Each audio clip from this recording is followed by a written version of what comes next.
Hey everyone, SweetJohnnyCage here. Today I'm going to talk to you guys about the Quake Champions beta. Quake Champions has been in beta for the better part of 2 months now, so I feel like now is a good time to give you my impressions. Although not every mode seems to be enabled, Sacrifice has only gone through one round of changes. Sacrifice, for those of you who do not know, is the new competitive game mode. It's a 4v4 team game mode, although it was 5v5 in the beginning, but again, a lot of changes have been made. So 2 months in, I feel like this is a good time to start dissecting things, start giving my impressions. So let's get to it. Jumping right into it, let me give you guys a brief overview. As the name implies, Quake Champions mixes Quake-based gameplay with champion-based gameplay. What I mean by Quake-based gameplay is that there are still armor, weapon, and health pickups all across the map. You still strafe and circle jump to gain speed, and you also want to control the pickups of the map to help either you or your team win the match. Champion-based gameplay means that you pick one of 9 available champions. I'm sure there will be more added, but for now it's 9. Each one has a different active and passive ability, such as Ranger's Dire Orb, which allows him to teleport across the map, as well as deal damage with the orb itself, or Visor's active ability that allows him to see through the map and see where his enemies are. Passive abilities include Anarchy's physics, which are very similar to CPMA physics, which allow you to have full air control. Slash has a crouch slide for her passive ability, which allows her to keep momentum while crouching and sliding around the map. It makes her very fast and very mobile. Anybody who played Quake 4 and really liked the Quake 4 style of physics will feel right at home with her. And Ranger's passive ability allows him to take less self-inflicted damage, making rocket jumping safer. And for now, there are a total of 9 champions, although I'm sure more will come. In terms of game modes, we have Deathmatch, Team Deathmatch, Duel, and Sacrifice. Deathmatch and Team Deathmatch are pretty self-explanatory. It's either kill everyone or kill everyone who's not on your team. For me, my main focus is Duel, and it always has been, although I'm starting to warm up to Sacrifice, but I want to spend the majority of the time talking about Duel, because that was the main competitive mode in Quake 3 and Quake Live, and that's kind of where everyone is coming from in terms of the competitive scene. But I will start with Sacrifice, we'll go through that, and then I'll leave the rest for Duel. The quickest way I can describe Sacrifice is that it is single flag, capture the flag. You get the soul, which is essentially the flag, you return it to your obelisk, which is basically your base, and then you defend it. While you're defending, the enemy team tries to attack the obelisk, get the soul, and bring it back to their base. That's really it. When a team is able to defend their obelisk to 100% health, the round ends and they win. Best 2 out of 3 rounds wins the match. It's a pretty fun game mode, but it becomes a little bit one-sided in a few different ways. For example, server problems causes 4v4 to become 4v2 or 4v1, matches get really lopsided, and I've only actually been injected into an ongoing match once, and I've played this mode maybe 5 or 6 times, and it's only happened one time. But almost every single time I've played it, I've wound up on the lopsided end of a 4v2. I'm not sure what they're doing to improve that. I'm assuming at some point you'll be able to join in-progress matches, but this definitely needs to be fixed if this is going to become a competitive mode, and you're going to be able to rank up from this. Another thing is that you only have to really capture the soul one time, and you can defend it the entire round. If the enemy team can't retrieve the soul and bring it back to their base once, your obelisk is going to be at 70 to 80% health quite quickly. What I would like to see happen is either have to capture it 4 or 5 times, like you bring it back to your base, and then once it reaches 20% in one clip, it goes away and then respawns like 15 or 20 seconds later. Doing it this way makes it so people move around the map a lot more, and you can't just kind of turtle on your obelisk forever. Some of these maps, especially Burial Chamber, the bases of the obelisks are like death traps, and it's almost impossible to penetrate. So I would kind of like to see the flag go away or the soul go away after a certain amount of percent. And this way it's more akin to a CTF match where you have to capture it 5 times in order to win. Something like that I think would be really, really beneficial. Now, as with all competitive team modes, it's tough to play this in a pickup group with random players, but with friends, it's a lot of fun and the competition can get really, really sick. So I definitely recommend friending a few people from general chat, queuing up together, and playing that way and talking over Discord or Skype or something, and really coordinating as best you can. Now, the really, really interesting thing about Sacrifice is that the maps actually expand in this mode. What I mean by that is on all 3 of these maps, Ruins of Sarnath, Burial Chamber, and Blood Covenant, which is the updated DM6 campgrounds from Quake 3, more rooms get added onto these maps for Sacrifice. So basically, it's the same map with more or less the same layout of items and power-ups, but bases, like extra rooms, are added on each side. And this really changes the flow of things because both of these bases have multiple entrances and exits. So it kind of makes you play the map in a much different way and gives you a bit more breathing room. So that's really all I have to say about Sacrifice. It's a cool new mode. Single flag CTF was fun. I believe it was a mod for Quake 3 at some point, or it's definitely been in other games before. So it's nice to see it brought over to Quake and mixing it all in with 4v4 combat, champion abilities, passives, pickups, power-ups, all that. It's a lot of fun and gets really, really intense sometimes. But like I said before, the bulk of this video will be about Duel, because that's where I come from. To give you a quick overview for Duel, it's 1v1 combat with champion abilities enabled. For now, there are 2 maps available, Blood Covenant and Ruins of Sarnath, and again, Blood Covenant is the updated DM6 or campgrounds from Quake 3 and Quake Live. At the beginning of a match, players draft 3 champions each. When you kill one of your enemy's champions, or basically you get a frag, they have to pick another champion out of their drafted 3, which there'll be 2 left. They come back in. If you kill that next one, they're down to 1 final champion, and if you kill that, you win the round. Best 2 out of 3 rounds wins the match. Champion drafting, I think, is necessary. I really do. What I will say, though, is that only having 3 lives makes Duel different than what it was in Quake 3 and Quake Live. I don't want to say it makes it worse, because I've had some really close duels, and being able to kind of counter champions and play the map differently with different champions makes for interesting gameplay. So I think having champion abilities enabled is good, but I would like to see some sort of balancing with champion abilities. For instance, Ranger's Dire Orb is on a super short cooldown. I think it's like 15 or 20 seconds, whereas Visor's ability to see through walls is on like a 45-second cooldown. So certain champions counter others.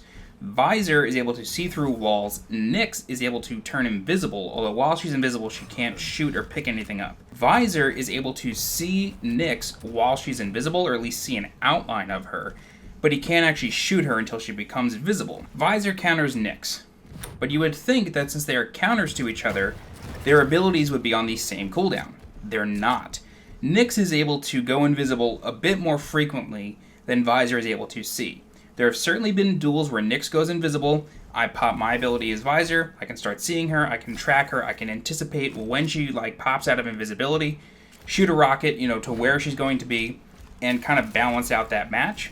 But then 30 seconds later, she goes invisible again, but I can't see her yet. It's almost as if they created champions to counter each other, but didn't take into account their cooldowns. So I would like to see that balanced out and have either all champion abilities have the same cooldown in Duel or something. Just balance it out a bit. The other problem with champions absolutely shows in Duel. And what I mean by that is, I wish I had footage of this, but I don't. I was playing Duel the other day, and I was, I guess, Visor or Ranger, and I was playing against an Anarchy. We spawn, I pick up the rocket launcher, I hit my ability to see through walls as Visor, I'm able to see Anarchy coming to the railgun on Blood Covenant. I shoot a rocket to the railgun, anticipating it to at least deal splash damage and get him off the railgun and make him retreat. It's a direct hit, 100 damage, and he dies. Now, I'm assuming that armor in Quake Champions works the same way as it does in Quake Live, and I think Quake 3 was the same exact way. Armor absorbs 66.6% of damage dealt. The other 33.3 goes to your health. So when Anarchy spawns, he has 75 health and 25 armor. Now if you do the math, when you shoot a rocket at him, 25 armor is going away, 41 damage is going to him, in addition to the 34 damage, which makes it 45, straight to him. So one rocket on his spawn, he's dead. Dead. You have no spawn protection in this game. I could be wrong. He could have been left with 1 health or would have been left with 1 health, but for some reason he damaged himself either falling or, I don't know, he didn't have any weapons at the time, so I'm not really sure how he could have damaged himself. But if he did, then he would have only been left with 1 if my math is correct, which I believe it is.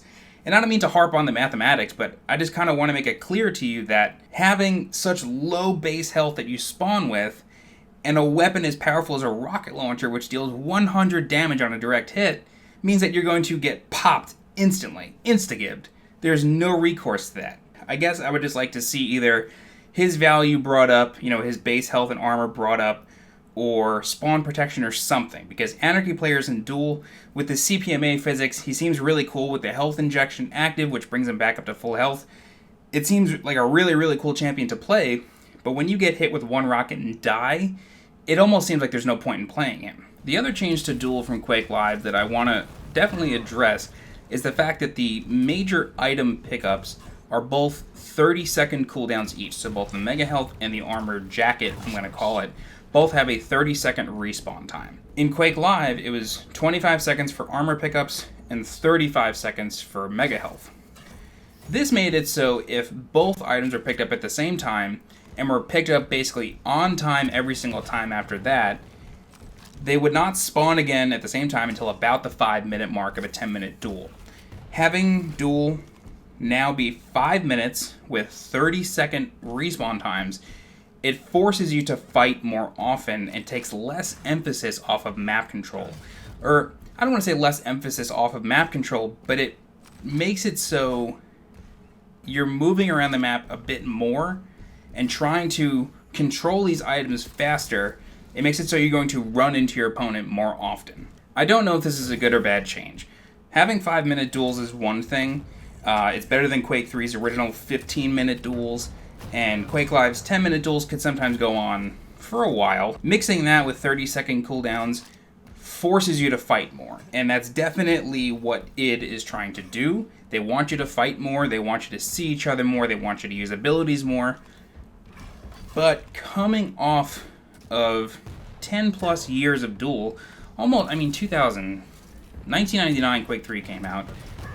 Duel, I would say, was the super competitive mode for, I don't know, at least 10 plus years, especially with Quake Live. Coming off that and radically changing it and mixing it up in Quake Champions with some, I would say, drastic changes in terms of cooldown timers and match time, it's a shift. I can't say whether or not I think it's great or better. It's definitely different. It definitely has its benefits and disadvantages, but it was difficult to adjust to in the beginning, and at first I really didn't like it. I've warmed up to it a bit more now. I would still like to see a classic duel mode. Tim Willits did say in one of the very first interviews he did about Quake Champions that there would be a classic duel mode, or at least a custom kind of mode where you could set your own modifiers, but hasn't really said anything since. And you can't actually challenge someone to a duel. Like, I can't invite someone to a party and queue up for Duel. It doesn't work. You cannot do it. It's random matchmaking only for now in beta. So I don't really know if that's going to change. Long story short, I'd like to see a classic duel mode and maybe put the timers back to 35-25 for Mega Health and Armor and see how it goes that way. Or extend it to 7 minutes, I don't know. 5 minutes just feels so short, and only having 3 lives means duels can end in a matter of a couple minutes. Maybe make it so you could have, when your third champion dies, you can go back to drafting any single one of them, and then it's really just a 5-minute duel as opposed to a 5-minute or 3 live duel. There's a bunch of different ways you can go about it. I don't think that the current iteration is the best. I'd like to see some sort of change to it, but it's fun, and it is fun. I don't want to say it's not. Like, I understand that a lot of what I'm doing in this video is comparing it to Quake Live and Quake 3, and I'm only doing that to give you like a reference point. I think Quake Champions is a lot of fun. I want to say that flat out. I enjoy playing it. I love coming home on the weekend and in the beta being available and playing for a long time. It's fun. It feels like Quake. It plays like Quake, and it's different enough from Quake 3 and Quake Live and Quake 2 and Quake 1 and Quake 4 to feel like a new game. It warrants a new title. But merging one of the most competitive arena-based shooters that had one of the most competitive 1v1 modes out there for years, mixing that with the current trend of champion or hero-based gameplay, and attempting to keep 1v1 competitive with a lot of drastic changes, it's difficult. But I'm willing to give it a shot, and I'll definitely still be buying this game when it comes out.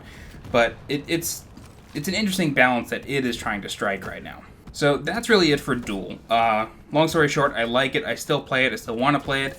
I love trying out new champions. I love fighting other champions and figuring out what's good in what situation. I will say that I don't think Ruins of Sarnath is a good duel map at all. It's way too cramped. and just isn't easy to get around really, and it's just not fun. I think the items are in bad places. I don't like it. I think it's a good TDM sacrifice map, maybe deathmatch, but for Duel, I don't like it at all. Something that I'd like to touch on really fast is how this game is going to be sold. There will be a retail version available at launch. No price or release date has been announced. I'm going to assume it's $59.99. What that gets you is basically every single champion that is available at launch, and then every single champion that's available in the future. I'm sure it'll come up with some sort of unique cosmetics or something, but there's also a free-to-play version of this game. When you download the game and log in, Ranger is the one champion you own. You can spend favor, which is the currency generated just by playing the game and fulfilling, daily challenges. You can spend favor to rent more champions for 24 hours. That's how it was in the very beginning of the beta back in March or April, whenever it started. For now, all the champions are unlocked and you own them. You can purchase platinum points for real world money and then buy reliquaries and chests, which have more cosmetics in them. You can also spend that to purchase champions for good. And then there's also shards, which is a currency generated from basically disenchanting cosmetics you already own or breaking them down. Disenchanting is from Hearthstone, it's basically the same thing. If you get a duplicate out of a backpack, chest, or reliquary, then it gets broken down into shards. You can spend shards to unlock other cosmetics. A little confusing, but once you do it once, you understand. And if you've played Hearthstone, it's basically the same thing as dusting or disenchanting to dust. You can also disenchant or break down stuff that you already own. Certain cosmetics you can, some you can't, I think. To me, it's not very clear, and I don't think the customization menu with all the cosmetics is very readable. I don't know. It seems like a mess to me. There's a lot going on. And I feel like it could be a little bit more clear, or at least have an overlay tutorial to show you where all the buttons are and everything. Maybe I'm blind, maybe I'm just old, maybe I'm dumb, I don't know. But to me, that screen is just not very clear. So, like I said, Quake Champions is great. I am loving the game. I cannot wait to purchase it. I can't wait until more modes and champions become available. That said, there are some weird problems that I just want to go by point by point. I have 4 listed. Maybe I have others, I don't know. There is some sort of weird input delay on rockets. This actually has been addressed very recently, and they said they're working on it. But what I mean by input delay is basically, I have the rocket launcher timing in my head for the past 15, 20 years. Like, I know the reload time on a rocket launcher. I don't hold the button to keep firing rockets because, that's not the best way to do it. You want to keep adjusting your aim. There have been multiple instances where I hit my left mouse button and nothing comes out of the rocket launcher. It has happened so many times. And this is apparently a real thing, so they're addressing it, which is good. The netcode can be all over the place. I average about a 40 to 60 ping. My internet's not the best. But I also duel people with pings of 150 to 255. I don't even know if it goes higher than that. These people teleport behind me. The game freaks out when we collide. My gauntlet will do nothing to them if I try to pummel them. It gets real weird. And it's not just me. It's not just my internet. Other people have complained about the netcode. But that's something that can always be worked on and adjusted, so I'm not too concerned about it for now. There has not been a new map in close to a month, I want to say. We have Burial Chamber, Blood Covenant, and Ruins of Sarnath. That's it. When Sacrifice was enabled, we got the additional parts of those maps, but no new map. Duel is relegated to Blood Covenant and Ruins of Sarnath, and I do not like Ruins of Sarnath, and I barely like DM6 as it was, so I'm really looking forward to a new map. I hope there's at least like 7 or 8 at launch. Also, in that same vein, we've had 9 champions the entire time. Not a single one has been announced outside of the existing 9, and they keep doing trailers on stuff that's already in the beta, which is just so weird considering this is basically open beta. The last wave of beta, you could get a key and get in. Like, there wasn't, a lottery or anything. It was everybody can play this game right now. Everybody can get a key. And yet they still keep releasing trailers on the existing champions. I really hope there's more coming, and it's just not just 9 at the start. That'd be kind of lame. I'd like to see stuff from other games. Maybe we'll get BJ Blazkowicz, maybe we'll get Doom Guy, maybe we'll get somebody from Elder Scrolls. I don't know, like Bethesda loves to mix and match, but hopefully it'll just be id games and not Bethesda games, because that can get kind of weird. So yeah, that's my rundown and impressions on Quake Champions. I like it a lot. I enjoy playing it. It feels like Quake. Don't let anybody tell you it doesn't. It has strafe jumping, it has circle jumping, it has power-up pickups, it has item pickups, it has weapon and ammo pickups, it has everything that should be in a Quake game with new added twists from champion-based combat. Like I said, there's no release date on it, there's no release price. I'm assuming maybe we'll get a release date at E3. The game feels polished enough to, I don't know, announce a release date and then kind of ramp up beta features. It has been listening. A lot of people post on the forums or report bugs in game, and they have said that they have listened, and they even made a drastic change. They changed team-based combat from 5v5 to 4v4. Not many games will do that, and 4v4 feels a lot better. So hopefully they can make some changes to Duel. We'll have to wait and see, though. If you're playing Quake Champions, let me know what you think. I really want to discuss this game. Quake is near and dear to my heart. I have the Quake 1, 2, and 3 discs on that shelf on that second row. I've been playing this game since '96 when it first came out, so I want this game to do well. If you like this video and you want to see more videos like it, be sure to subscribe to the channel. If you want to see stuff that I've done in the past, go to SweetJohnnyCage.com. That is my archival website where I also write very occasionally. I mostly stick to video stuff, but I do write stuff there as well. If you want to get in touch with me, best way is actually on Twitter. You can find me at SJCage. Alright guys, I'm SweetJohnnyCage. Thanks for watching, and I'll see you next time.